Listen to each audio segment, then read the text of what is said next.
Bonjour et bienvenue à cet épisode du Whisky Brunch. Aujourd'hui, Martin, on fait la saison qu'on est rendu de... La saison de l'été. De l'été! Slam Java!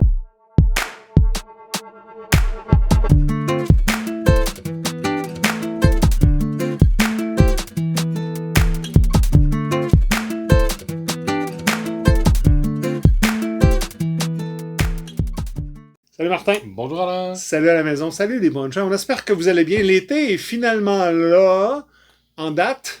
C'est ça j'allais dire. En date seulement, on l'a pas vu en température encore. La température n'est pas de notre bord, du moins au Québec, où c'est quand même très pluvieux. C'est difficile d'avoir des belles journées collées, mais bon. On se trouve-tu des whisky, Martin, pour accompagner ces belles journées d'été? Ben écoute, c'est comme le bon vieux dicton, hein. Qu'est-ce que t'as fait cet été? Genre, je travaillais cette journée-là. Je travaille cette journée-là. Mais oui, on a bu du whisky cette journée-là. Est-ce que tu connais la nouvelle? Non. Sais-tu qu'est-ce qui suit 2 jours de pluie? Le week-end? Lundi. Lundi. OK, donc on s'est fait une petite liste chacun de notre côté de 5 whisky qu'on vous propose pour l'été. Qu'est-ce qu'on boit l'été? Qu'est-ce qu'on cherche comme saveur, Martin? Ça a été difficile, mais je voulais aller vers de quoi de plus... Je veux pas dire plus doux, plus savoureux, je voulais prendre ça plus léger. Mm-hmm. Puis je voulais aller chercher des petites saveurs un peu plus tropicales, le fun, intéressantes. D'été. Voilà. Je pense, puis là, encore une fois, c'est des propositions, c'est ce que nous, on voit, puis je vais être honnête avec vous, je m'empêcherai pas de boire d'autres choses cet été non plus. Oh non. C'est pas parce qu'on dit léger qu'on prendra pas un bon pic à 56%. Puis ça veut pas dire qu'on n'en a pas non plus. Ça veut pas dire qu'on n'en a pas. Mais je veux dire, oui, j'ai essayé de dire, tu sais, cet été, puis en fin de semaine, pas en fin de semaine, mais jeudi dernier, j'avais un souper, puis j'ai dit justement, je sers à des gens, je vais essayer de servir de quoi de plus... Exactement. Tu sais, d'été, puis ça a été intéressant. Et ça peut être aussi circonstanciel ou occasionnel. Je dis comme ça, tu fais un barbecue, puis tu mets quelque chose de viandeux avec des épices, ben, tu sais, prends-toi pas un Lowland, là, même si c'est l'été, puis c'est fruité, puis ça le fera pas, prends-toi un Montelier, ça va faire le même job. Bref, on va vous proposer des choses pour l'été. C'est nos goûts personnels, évidemment. Si c'est quelque chose qui vous intéresse, si c'est quelque chose que vous aimez, laissez-nous un pouce en l'air en commentaire. Dites-nous, c'est quoi vos whisky d'été si vous en avez pour l'été seulement. Puis, Martin, je me lance. Vas-y, je te laisse. J'y vais. Et je ne te ferai pas de surprise. En passant, il n'y a pas d'ordre, mais sont de 1 à 5, mais c'est certain que de mon côté, je m'en vais en Irlande. Tu te souviens qu'au printemps, j'avais pris un Green Spot. D'après moi, tu y vas avec un Yellow Spot, bien sûr. Donc, Yellow Spot a eu 12 ans d'âge, 46% d'ABV, 138 $ ici quand même, mais c'est un whisky qui a vieilli dans des casques de Bourbon, ensuite dans des Sherry Butt et avec un finish de Malaga. Ça donne quelque chose de tellement bon, tellement fruité, là. Au nez, là, t'as vraiment la pêche, l'abricot, tu parlais de petits fruits d'été, des fruits d'été, etc., avec des fruits séchés. Au palais, ben encore là tu l'as le fruit. Et c'est une triple distillation, c'est un pot still. C'est bon. J'y ai regoûté encore ce week-end en préparant la capsule. C'est encore plus doux. C'est vraiment tellement bon. C'est un très beau choix. Ça se boit très bien. 46%, pas trop élevé. Non. Hein? On reste calme. Je comprends qu'il pourrait y avoir du 40 à quelque part dans notre liste, là. Mais à 46, moi, ça me va très bien. J'ai pas de souci avec ça. Le fini est long, très sucré, avec du marzipan, des abricots encore, etc. Tous les fruits qu'on n'a pas, mettons, dans le Green Spot, qu'on a moins dans le Red, parce que le Red, c'est vraiment sherry orienté vraiment sherry. Là, pour moi, c'est une très, très belle réussite, le Yellow Spot. Pour moi, c'est un whisky d'été. Écoute, je suis assez honnête pour te dire qu'il était dans mon top 6-7, mettons. Puis je me suis dit, connaissant Alain, je suis sûr qu'il va être là. T'es trop fin. Ton premier, Martin. Ben écoute, encore une fois, pas d'ordre. Je pense que j'en ai parlé souvent. Je suis tombé un peu en amour avec la distillerie GlenAllachie cette année. Oui. Où j'ai fait la découverte de super beaux produits. Parle beaucoup ces temps-ci. J'en parle beaucoup. Ouais. Écoutez, le GlenAllachie, 12 ans. Un ABV de 46%, encore une fois, très correct. On parle de 100,50 $, je pense, dans notre marché. Mais écoutez, c'est le flagship de la distillerie. C'est un peu le point d'entrée. Des fûts de Pedro Xinénez, Oloroso, du Virgin Oak. Moi, on est une belle petite banane frite, des amandes, l'herbe fraîchement coupée. Ça me rappelle vraiment, tu sais, Tu fameux... ton gazon. Tu ton gazon, c'est agréable. En bouche, on va aller chercher vraiment un petit côté gingembre, un orge huileux, une belle vanille. Puis la vanille, je vais l'amener, là, j'en parle souvent du côté beurreux, là, d'une pâtisserie. C'est très léger en fin, c'est un soupçon de chocolat. Moi, j'adore le fini de leurs produits, surtout le 12 ans, que j'apprécie beaucoup. Puis même, j'avais bien aimé leur fini en Wine Barrick aussi. Oui, de 2019. Donc, honnêtement, Glenallachie 12 ans, je trouve que pour un bon whisky d'été, matin, soir, midi... Pour un 12 ans, à ce prix-là. À ce prix-là. Tout à fait. Très intéressant. Très bon choix. Mon deuxième choix, je vais te surprendre un peu, c'est un blend. Oh! C'est un blend américain. Oh, c'est un blend du Utah. Là, tu vas dire, où tu t'amènes avec ça? Tu t'en vas, mais je sais où tu t'en vas sur le bord du feu, toi. C'est tellement ça. C'est le High West Campfire. Écoutez, c'est un blend de peated whisky, de bourbon et de rye. C'est excellent. Ah, mais c'est quelque chose, mesdames, messieurs. C'est quelque chose que je n'ai pas encore aujourd'hui pu comparer avec n'importe quel autre produit. Ça a un funkiness tellement agréable, là. C'est unique. C'est très bien, très bien fait. Puis ça s'appelle Campfire. Vraiment l'impression d'être sur le bord du feu. Ma bouteille est presque vide, puis j'en cherche. On en retrouver. Il est plus disponible à l'SAQ, mais je vais en trouver, c'est sûr. 46% d'ABV, 109 $. Et là, c'est du sirop, c'est des pêches, du miel, mais avec des épices du rail. Des épices du rail. Ma foi du bon Dieu, c'est vraiment intéressant, puis sérieux, puis j'aime beaucoup. Tu sais, je vais faire un parallèle rapidement avec Compass Box, le Spice Tree, etc. Mais c'est pas ça non plus, là. C'est vraiment autre chose. Oui, mais je comprends ce que tu veux dire. Ouais. Ça t'amène dans un funkiness, un endroit ailleurs où on retrouve juste ça dans ce type de produit. Prends ça comme ça. Puis là, je fais une extrapolation. Reprends un Compass Box, le Spice Tree, et mets-y du peat. Tu me suis-tu? Ouais, avec un peu plus de rye. Donc, t'as les épices, t'as du rye, t'as de la cannelle. T'as un campfire. Un campfire. Mais effectivement, à la fin, c'est du toffee, des raisins sultana avec de la fumée, mais pas une fumée d'ail-là, mais une belle fumée de feu de camp. C'est ça, j'allais dire, c'est une fumée agréable, la fumée qui détend autour du feu. T'es en camping. Oui, voilà. T'es en camping, tu pars ton feu, tu prends un petit High West Campfire, là. Ça le fait, pour moi, c'est une représentation de l'été. C'est vraiment quelque chose qui ont très, très, très, très bien réussi. Peut-être qu'un jour, on trouvera un équivalent ou une autre bouteille. Une autre bouteille, oui. Je l'ai vu, je te dis. OK, tu me diras où. Merci. Ton numéro 2, Martin. Écoute, je vais faire plaisir à notre ami Martin Fontaine.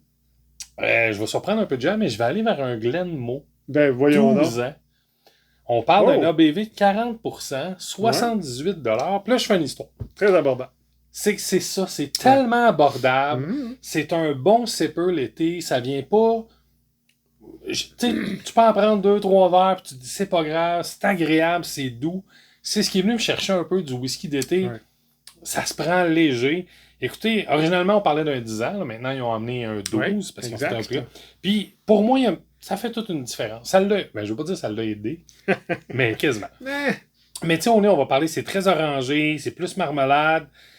Des pêches, des nectarines, le pain aux bananes, des petites noix. C'est vraiment les saveurs intéressantes, plus légères de l'été. En bouche, c'est doux, c'est de l'orange. Je dirais même quasiment de la clémentine, un petit peu de vanille, de l'abricot. Là, vous allez encore une fois, le honeysuckle, les safreuils, je cherche tout le temps le nom. La petite fleur blanche. La petite fleur blanche. C'est un petit peu chèvrefeuille. Le chèvrefeuille, merci. Pas de souci. Un fini un petit peu plus acidulé, mais c'est très sucré, des notes de fruits tropicaux. Pour moi, honnêtement, là, c'est ça, c'est le whisky de « Hey, ouais, tu regardes, ça passe partout, il n'y a aucun problème. » Je pense que pour un beau whisky d'été abordable, je reviens avec ça, absolument, c'est un produit à mettre dans nos listes. Oui, tout à fait. Mais je ne peux pas être en désaccord avec toi. Je suis pas fan de Glenmo. Voilà, non plus. Puis mais j'en ai même pas un. Peut-être qu'un jour, faudrait que je m'y mette, mais pour moi, c'est ça. Mais ça veut pas dire que c'est pas un bon whisky d'été. Tu sais, juste avant le souper, Oui. Tu sais, là, tu sors de la piscine, puis t'as fait 3-4 cossins. Ah, tu te prends un petit drink. Un petit drink, bon, prends-toi un drame. mot. Prends-toi un drame. Prends-toi un drame. Job. Très beau choix, Martin. Mon numéro 3, je vais te faire plaisir, Martin, mais je vais vous donner quelque chose qui est difficilement disponible. Quand je l'ai mis sur ma liste, je l'ai fait sciemment, je me suis dit oui, ok, mais il y a des gens qui voyagent, il y a des gens ailleurs qu'au Québec qui ont accès à ce genre de produit-là. Et je m'en vais dans le japonais. Je m'en vais dans les Yamazaki. Yamazaki, c'est un single malt et le Yamazaki fait partie du Hibiki. Voilà. Il y a une proportion du Hibiki. Ce Yamazaki-là a maturé dans des casques de sherry, de vin rouge et le malt, l'orge, dans des fûts de Mizunara. OK. Ça nous donne quelque chose des fraises, des fruits séchés, du coconut. Toi, t'aimes ça le coconut? Oui, t'aimes ça le coconut. Tu l'as là-dedans et c'est vraiment doux. On parle de 43% d'ABV, 130 $. Moi, c'est un collègue japonais qui me l'a ramené. Je suis très chanceux de ça. On n'en parle pas souvent parce qu'on ne fait pas de capsule là-dessus, mais c'est vraiment excellent pour le prix. Là. Pour le prix, c'est un... Ah non, mais ça... Puis là, je reviens dans les japonais. Voilà, vas-y. Je crois que là, on a toujours parlé du Nika From the Barrel, qui était intéressant. Mais dans les japonais, ce qui stand out, c'est lui. Ah, absolument. Puis pour le prix, là, ça clenche, excusez, un Hibiki, dans le sens que... Absolument. Le Yamazaki 12 est un peu plus onéreux, mais celui-là, qui, ici, la bouteille que j'ai, c'est pas écrit Founders Reserve, mais c'est la même. J'ai validé, j'ai regardé tout ça, c'est Founders Reserve, si vous cherchez. Il y a un petit peu de chêne, il y a des pêches blanches avec des épices. C'est vraiment bon. La vanille, elle perdure. C'est léger. C'est un beau whisky d'été. C'est vraiment intéressant.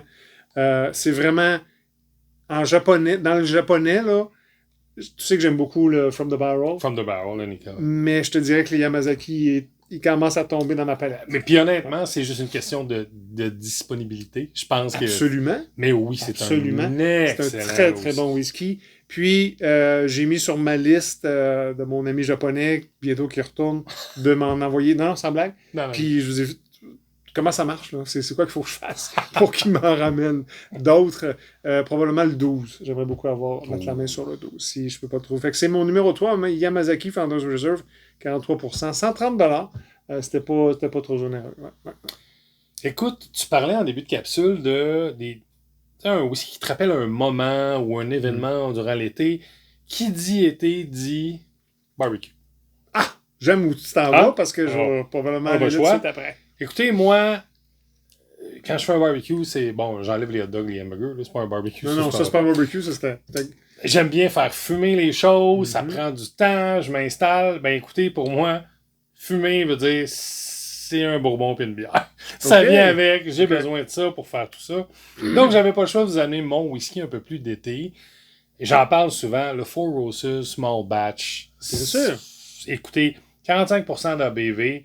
On parle de 40 $ US pour trouver le produit. C'est 10 recettes de bourbon qui ont blendé ensemble pour en faire une. Moi, je trouve ça intéressant. Ils en ont mélangé 4, ils font tout ça, puis ils disent « Hey, on vous sert un produit. » C'est un produit qui est subtil, c'est doux.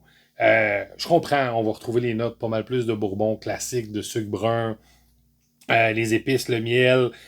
Mais il est tellement bien équilibré. Moi, j'aime ça le prendre. Pas de glace, pas rien. On le sert comme ça. Puis peut-être que oui, vous allez me dire que c'est mon conditionnement à je fais mon barbecue, ça prend un bourbon. C'est pas grave, je me lance et je signe et je persiste. Il y a une belle longueur, je l'apprécie. C'est un bon bourbon pour faire mon barbecue. Eh bien, je ne peux pas être en désaccord. Puis tu vas voir où je m'en vais avec mon numéro 4. Puis je te l'ai pas dit, je t'ai pas donné ma liste. Mais je m'en vais aussi dans un bonbon. Ouh, lequel? Et c'est rare, ça, parce que oui, mais je m'en viens fan de bourbon, tu sais. Tu vas voir pourquoi j'ai choisi celui-là. C'est The Barrel Vintage. Donc, 58,6% par contre. Attention. C'est ça, j'allais dire. Ça, c'est à la fin de la cuisson. C'est pas au début de 6 heures de fumage, Martin. Fais-le à la fin, s'il te plaît. Oui, s'il te plaît. Autour de 130 $ canadiens. Là, on sait que les produits américains, on les a pas disponibles ici, mais ça, c'est dans un voyagement aux États-Unis en allant vers Boston que j'ai ramené ça. Mais je t'explique Pourquoi The Barrel Vintage? Je t'écoute. C'est un trio de 3 casques différents.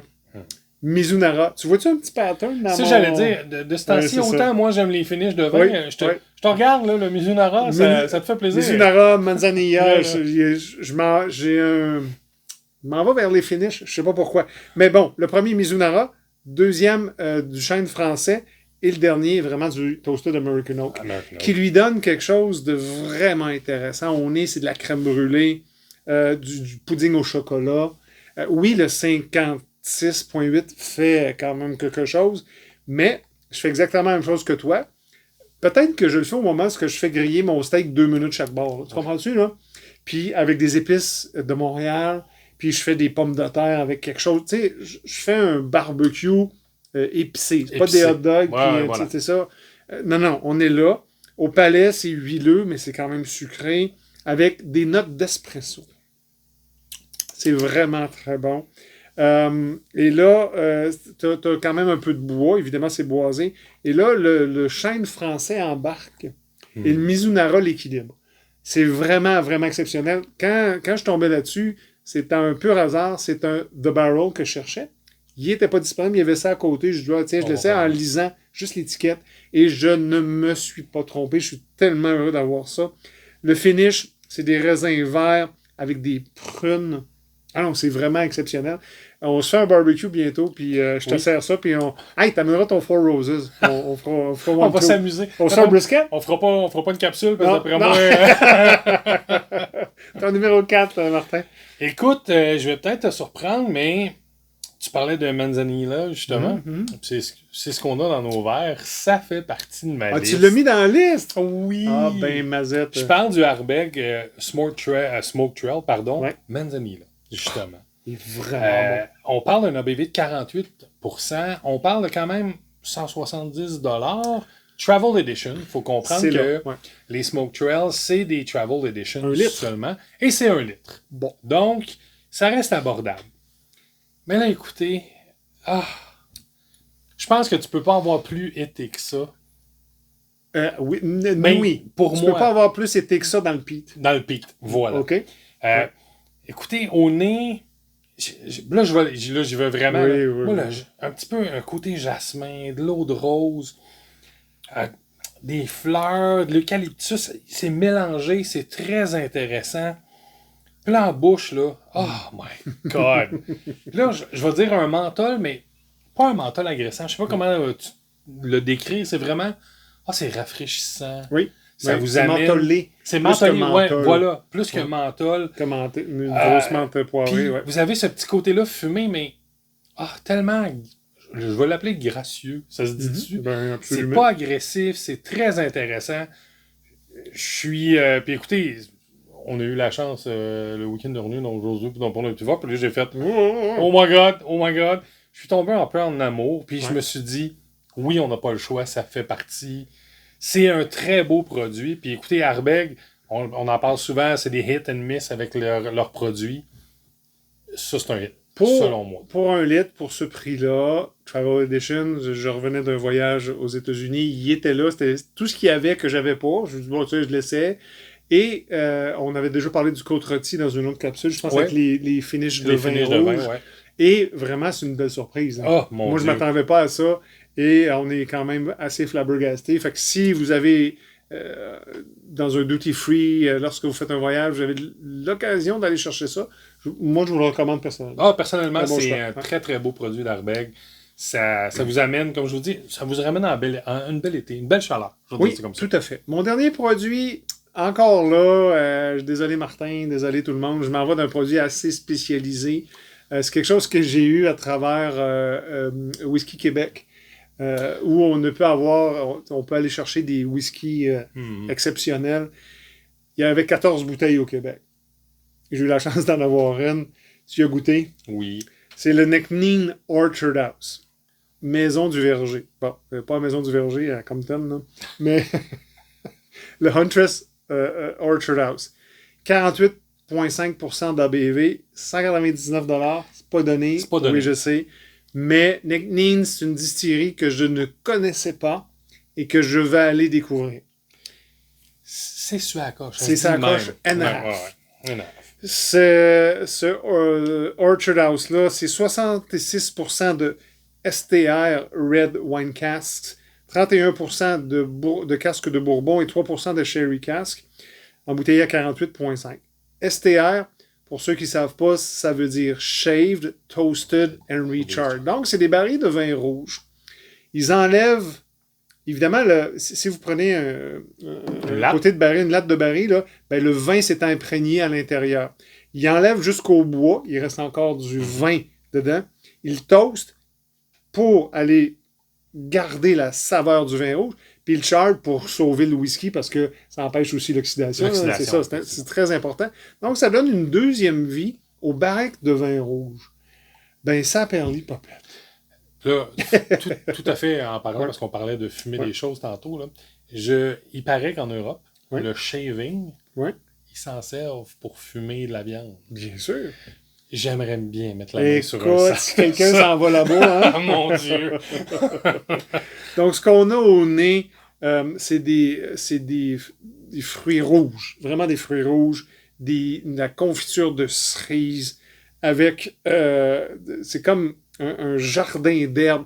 C'est quelque chose de vraiment exceptionnel. C'est assez funky. Je le dis comme ça, mais pas négativement. Tu fais « Oh, qu'est-ce que c'est? Oh! » Puis au nez, t'as des choses qui sont pas courantes dans les whiskies auxquels on est habitué. Par contre, en bouche.